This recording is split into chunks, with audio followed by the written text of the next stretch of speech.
안녕하십니까. 자, 오늘은 벡터의 연산에 대해서 알아보도록 하겠습니다. 자, 벡터의 연산에서 첫 번째 이제 벡터의 합인데요.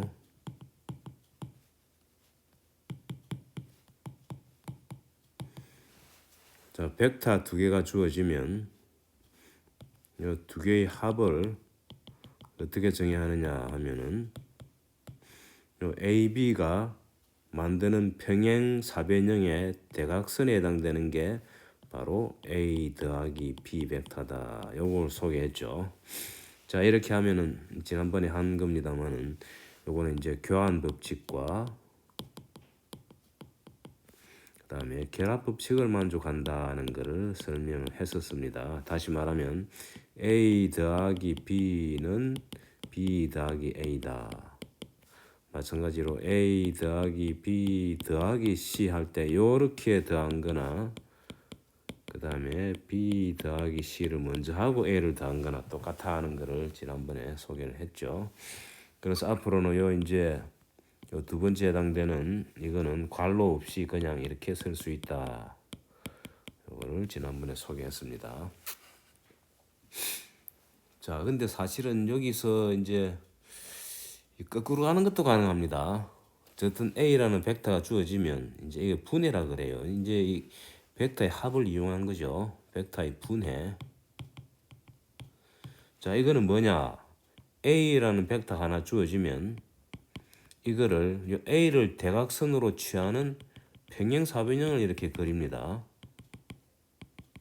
그런 게 무수히 많습니다만은 그랬을 때 나오는 요 두 벡터가 바로 A를 분해한 거죠. 그래서 A를 갖다가 요거를 예를 들어서 B라 그러고 요걸 C라 그러면 요 A 대신에 B 더하기 C 해도 된다. 같은 거예요.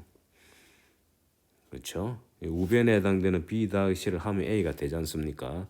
그래서 A를 분해해가지고 B 더하기 C로 할 수 있다. 근데 분해하는 방법 여러 가지가 있습니다. 자, 예를 들어서 지금 방금 제가 소개한 요 평행사변형 대신에 요런 평행사변형을 또 만드는 거죠. 요렇게.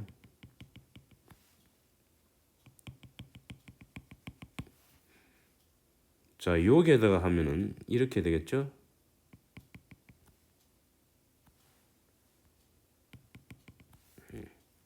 그럼 여기 나오는 두 벡터 요거를 뭐 D라 그러고 요 파란색으로 할 거예요. 요 벡터를 D라 그러고 요 벡터를 E라 그러면 요 A는 D 더하기 E 해도 되겠죠. 그래서 이 분해하는 방법은 A를 대각선으로 취하는 평행사변형 그릴 때마다 나옵니다. 그래서 A를 대각선으로 취하는 평행사변형 무수히 많죠. 그러니까 이 사실은 분해하는 방법 무수히 많다는 거죠. 근데 동상 이제 앞으로 우리가 이 보게 되겠습니다만 A라는 벡터가 주어지면 사실은 평행사변형보다도 직각사각형으로 이렇게 만듭니다. 그러니까 평행사변형 중에서 각도가 90도가 되도록 만든 거죠. 이렇게 분해하는 게 이제 편리합니다. 그래서 이렇게 분해를 하게 되면은 이 A라는 벡터를 요거를 예를 들어서 x축으로 잡고 요거를 y축으로 잡으면은 x축 성분, y축 성분 두 개로 나누는 거죠. 예를 들어 요걸 우리가 ax라 그러고 벡터, 요걸 ay라고 이름을 지어주면은 요 a라는 벡터는 ax 벡터, 요거는 x축 방향이죠. ay 해가지고 요거는 y축 방향이죠. 이런 식으로 두 개로 분해할 수 있다는 거예요. 예를 들어 3차원으로 가면 세 개로 분해도 가능하겠죠. 그래서 세 개로 분해하는 거는 뭐 그림 그리기가 좀 까다로워가지고 안 그리겠습니다만은 예를 들어 세 축을 잡아가지고 그 세 축에 대해서 이제 세 조각으로 분해하는 거죠. 한번 그려봅시다. 결국은 이제 이거죠. A라는 벡터가 주어지면 요거를 대각선으로 취하는 직육면체를 만들어 주는 거죠. 요렇게.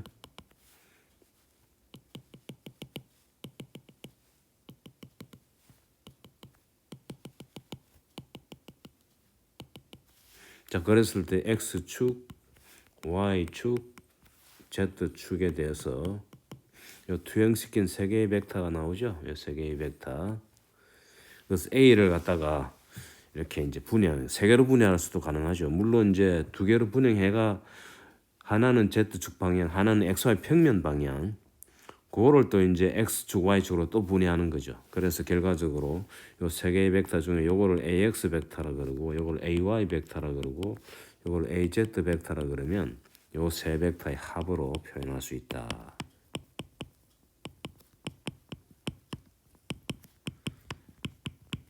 그렇죠. 이런 식으로 벡터를 분해할 수도 있다는 거. 물론 여기 이제 요 꼬리 부분을 원점에 잡고요. 그 다음에 x, y, z 축을 서로 직교하도록 적당히 잘 잡아주기만 하면은 이제 요 축을 이용해 가지고 a라는 벡터를 요 세 성분으로 나눌 수 있다는 이제 이게 우리가 요 벡터의 합으로부터 이렇게 이제 새로운 하나의 표현법을 공부한 거죠. 자, 그럼 그 다음이 이제 연산은요.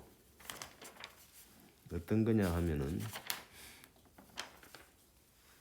자, 그 다음 연산은 자, 두 번째 연산. 요거는 스칼라하고 벡터를 곱하는 겁니다. 자, 스칼라는 우리가 배웠습니다만 요거는 크기만 있는 거죠. 벡터는 크기와 방향을 다 가집니다.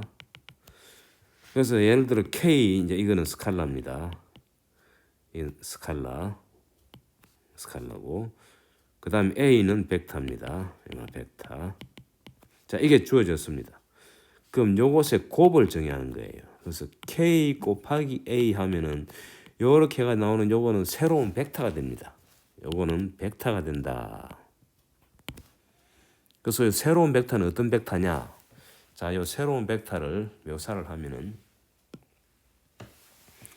자, K하고 A는 벡터이기 때문에 요거는 크기하고 방향을 가지죠. 크기하고 방향을 가집니다.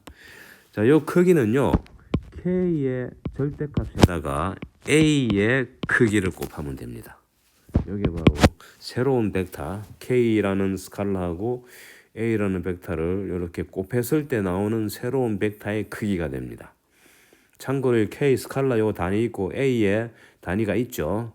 그래서 두 개를 곱하면 또 이제 단위끼리 곱해주고 숫자끼리 곱해주고 뭐 이런 식이 되겠죠. 자, 여기 이제 새로운 크기가 되고요. 참고로 단위가 바뀌었다는데 여기 주의를 하셔야 됩니다. 자, 그다음 방향은요. K 값이 만약에 양수면은 이때는 방향은 A 방향과 동일합니다. 근데 K가 만약 음수가 되면은 A 반대 방향이에요. 아시겠죠? 그래서 요 K 값이 양수냐 음수냐 이 스칼라기 때문에 단순한 크기입니다만은 요 이제 K는 양수가 될 수도 있고 음수가 될 수 있거든요.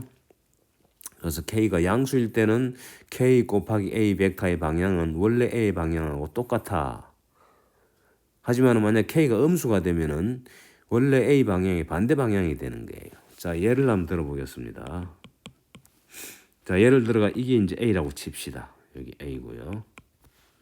그 다음 K는 단순한 숫자입니다. 예를 들어서 뭐 3이다. 그러면 요거로부터 3 곱하기 A라는 벡터를 새로 정의할 수 있는 거예요. 자, 요거는 어떤 거냐? 요거는 크기하고 방향이 있는데, 자, 이렇게 옮깁시다. 자, 크기는 3의 절대치는 3이죠. 그 다음 A의 크기. 요거는 A의 크기의 3배가 되는 거죠. 원래 크기의 3배가 됩니다. 원래 크기의 3배가 됐죠. 그죠? 자, 방향은 어떻게 되느냐? 방향은 이 3이 양수지 않습니까? 그러니까 음수가 아니기 때문에 양수일 경우에는 A의 방향과 동일합니다. 그래서 결과적으로 방향은 똑같고 크기만 3배가 된 거죠. 그래서 A라는 벡터, 요 벡터에 3A에 해당되는 3A에 해당되는 벡터를 그리면은 이렇게 되겠죠. 이 정도 되겠죠. 요 이제 길이가 하나, 두 개, 세 개가 되는 거죠. 이렇게. 요 빨간 벡터가 바로 3A 벡터가 되는 거죠. 이때는 A라는 벡터나 3A라는 벡터나 단위가 똑같기 때문에 여기 K가 단위가 없는 퓨어 넘버 순수죠. K 값이 만약에 단위를 가지면은 이제 이 크기 비교는 사실 안 되는 거죠. 3배라고 말할 수는 없습니다. 하지만은 어쨌거나 이제 기본 이제 예를 제가 들은 거죠. 이제 기본적으로는 이 방향이 어떻게 바뀌느냐, 이제 그걸 이제 역점을 두면 되겠습니다. 만약에 여긴 첫 번째고요. 두 번째는 K가 마이너스 1이 되면 어떻게 되느냐. 그러면은 마이너스 1 곱하기 A 하면은 이거 그냥 간단하게 마이너스 A라고 쓰면 됩니다. 자, 요거는 이제 크기하고 방향을 가지는데 크기는 마이너스 1의 절대치에다가 A의 절대치 하니까 마이너스의 절대치 하면 1 돼버리죠. 그래서 A의 크기하고 똑같아요. 크기는 동일합니다. A의 크기하고. 방향은 어떻게 되느냐. 자, 이제는 마이너스 1은 음수지 않습니까? 마이너스 1이 음수기 때문에 이때는 이거는 A의 반대 방향, A 반대 방향. 그래서 그림을 그리면은 요 마이너스 A에 해당되는 요 그림은 파란색으로 할까요? 자, 요거에 해당되는 그림은 요렇게 되는 거죠. 크기는 똑같고요. 요게 바로 마이너스 A가 되는 거예요. 그래서 마이너스를 곱함으로 해가지고 A의 방향이 반대로 될 수도 있고 또는 양수를 곱하면은 같은 방향이 된다. 이제 그거를 알 수가 있습니다. 자 그러면은 여기 이제 마찬가지인데요. 이제 스칼라와 벡터의 곱이라는 요 연산, 요것의 성질을 보면요. 참고로 이제 K가 스칼라고 A가 벡터인데 요거를 곱하는 거죠. KA 써도 되고 사실은 요걸 거꾸로 A 쓰고 K 써도 상관없습니다만은 통상 요런 식으로 씁니다. 그래서 이래 써도 상관은 없어요. 그래서 사실은 곱할 때 뭐 차례 바꿔도 되는 거죠. 근데 통상 요거 이제 벡터를 뒤에 써주는 게 통상 이제 일반적인 표현법입니다. 그래서 이런 식으로 써주는 이제 습관을 들이는 게 좋다는 거고요. 자, 근데 이제 요 K가 두 개가 있다 칩시다. K1하고 K2가 있는데 요 두 개가 스칼라고 당연히 단위는 똑같겠죠. 요거하고 A를 곱하는 거. 자, 참고로 스칼라를 두 개 다 하면 스칼라가 되죠. 요건 새로운 스칼라죠. 요건 스칼라입니다. 요거하고 A라는 벡터를 곱하면은 새로운 벡터가 나오지 않습니까? 그거는요. K1하고 A 곱한 거하고 K2하고 A 곱한 거를 더한 거하고 똑같습니다. 자, 요거를 분배법칙이라고 해요. 분배법칙. 자, 요런 분배법칙이 있고 또 하나는 K는 주어지고 이제 벡터가 두 개 주어집니다. A, B. 당연히 요 이제 두 개를 더했다는 얘기는 요 두 개가 단위가 같아야 되겠죠. 요 벡터도 단위가 같아야만 정의가 됩니다. 더하기가. 자, 요거는요. K 곱하기 A 더하기 K 곱하기 B하고 똑같습니다.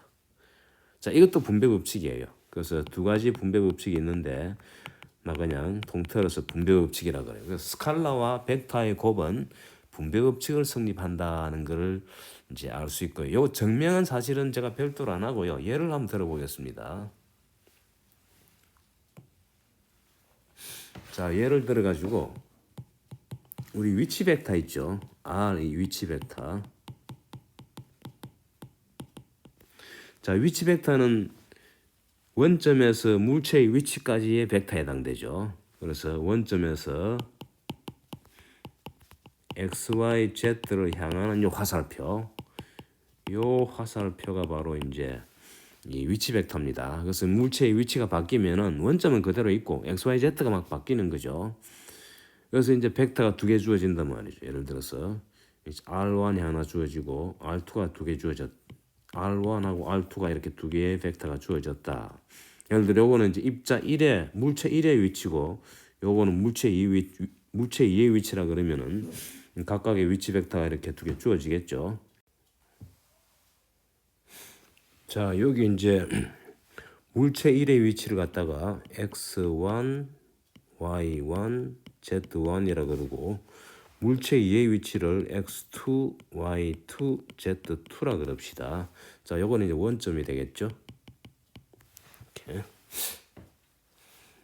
자, 그럼 일단 요 R1 더하기 R2 벡터는 어떻게 되느냐. 자, 위치 벡터 두 개를 더한 거죠.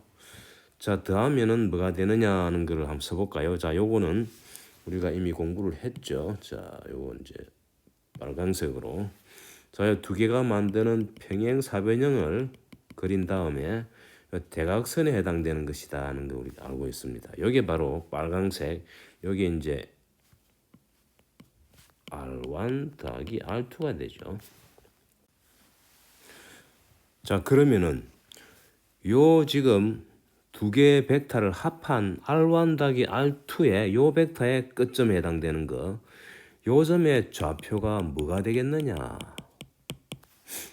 자, 요거 짐작할 수 있겠습니까? 자, 이거는 사실은 기하학적인 문제입니다. 자, 사실은요, 답을 얘기하면요, 이 답은 x1 더하기 x2, y1 더하기 y2, z1 더하기 z2가 됩니다. 자, 이거를 설명하려면 이제 그림을 그려야 되는데, 자, 한번 그려봅시다. 요거를 이제 그리려면은 조금 복잡한 기하학적인 그림이 필요합니다. 자, 조금 이동한 다음에, 자, 요거를 x축으로 잡고요. 저쪽이 이게 이제 y축입니다. 이게 y축이고요. 그 다음에 이걸 z축으로 잡읍시다. 자, 우선에 R1 더하기 R2를 구하기 위해서 일단 R1부터 먼저 봅시다. 자, 여기 이제 X1이고, 여기 Y1이고, 여기 Z1이다 칩시다. X1, Y1, Z1. 자, 그러면 R1의 위치는 요 세 개를 세변으로 취하는 직육면체 대각선이 되겠죠. 자, 그래서 R1을 빨간색으로 요렇게 여기 이제 R1이 됩니다. 자, 그다음 이제 R2를 그리는데 R2는 원점에서 X2, Y2, Z2를 향하는 건데 그거를 우리 그 더하기 할 때 이제 머리 꼬리 결합법 하는 거 있죠. 그걸 이용해 가지고 R2의 원점에 해당되는 꼬리를 R1에 여기 R1이지 않습니까? R1의 머리를 옮겨줍니다. 여기에 이제 R2를 그리겠습니다. 그래서 R2에 해당되는 거를 그리기 위해서 요 이제 파란색으로 할까요?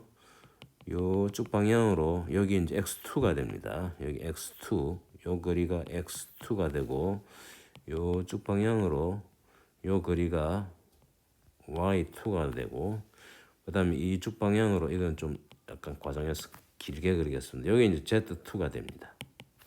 그래서 여기에 직육면체를 하나 또 그리는 거죠.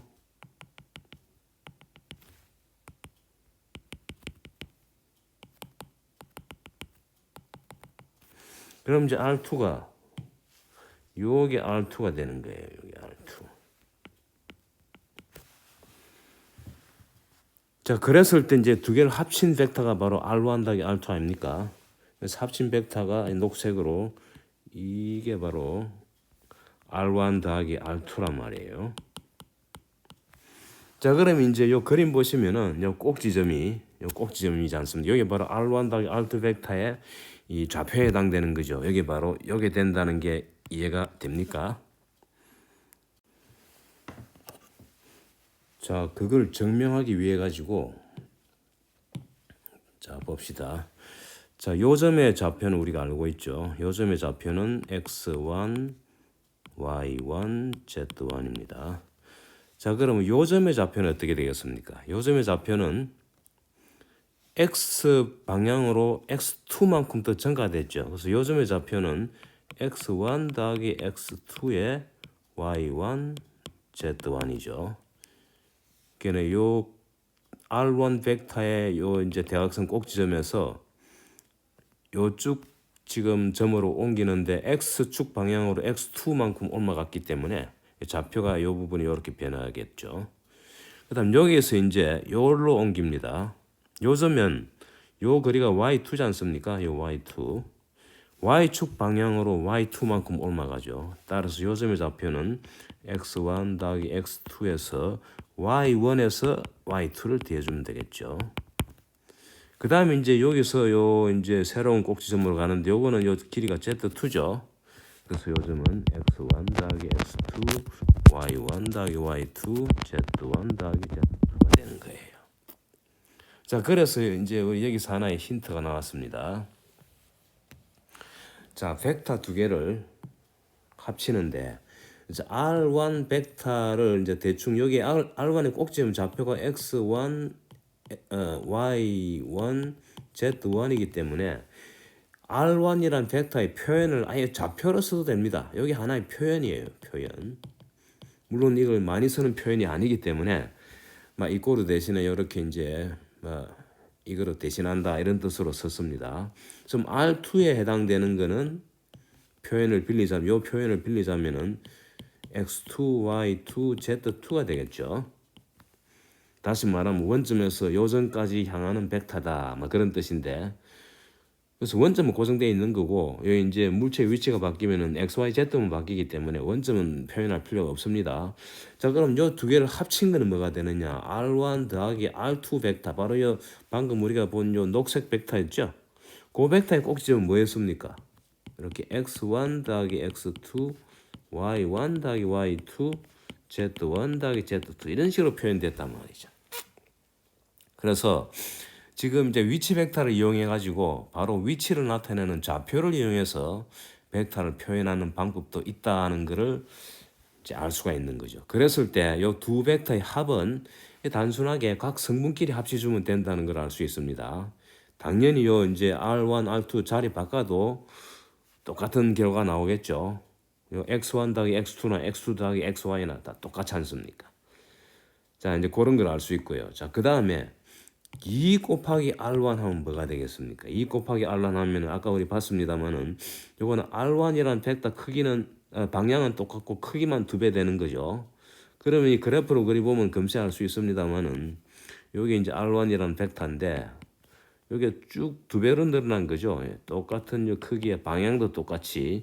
그래서 합치면은 요 전체는 요거는 R1이고 요 전체는 2R1이 되는 거죠. 자, 이때 요 꼭지점의 좌표가 X1, Y1, Z1이면은 요 좌표는 뭐가 되느냐 하는 건 이건 기하학적으로 쉽게 알 수 있죠. X, Y, Z 값이 동시에 2배가 되는 거죠. 요거는 2X1, 2X2, 2Y1, 2Z1이 되는 거죠. 그래서 이 R1은 벡터로 표현하면은 2X1, 2Y1, 2Z1이다 하는 걸 알 수 있습니다. 마찬가지로 K 곱하기 R1 하면은 요거는 요 K 값을 골고루 이렇게 곱해주면 된다는 걸 알 수 있습니다. 2를 요 골고루 곱하듯이 K를 골고루 곱하는 거죠.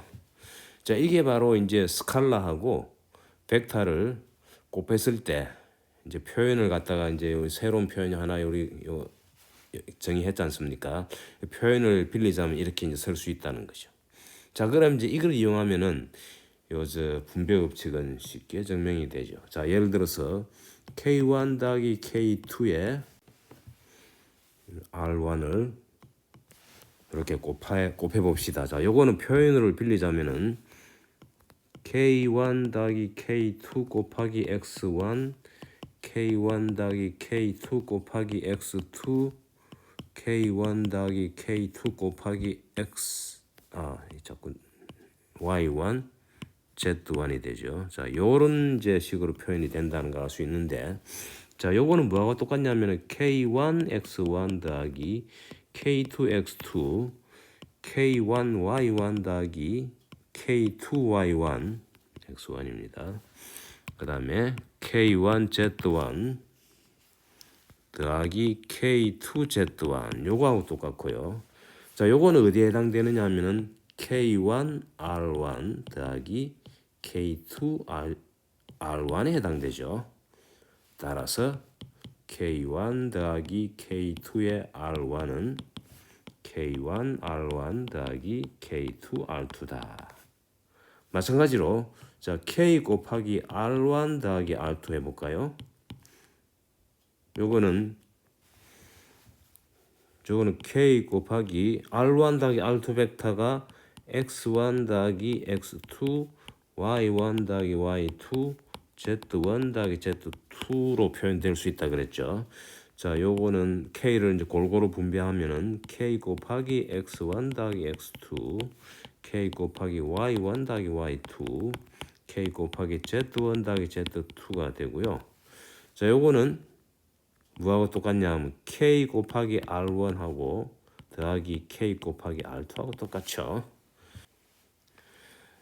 자, 따라서 위치 벡터를 이용하면은 이 분배 법칙, 즉 스칼라하고 벡터의 곱에 있어서의 분배 법칙이 성립되는 것을 이렇게 보일 수가 있습니다. 자, 오늘 여기까지 합시다. 수고하셨습니다. 이제 반대 방향이 되는 거예요.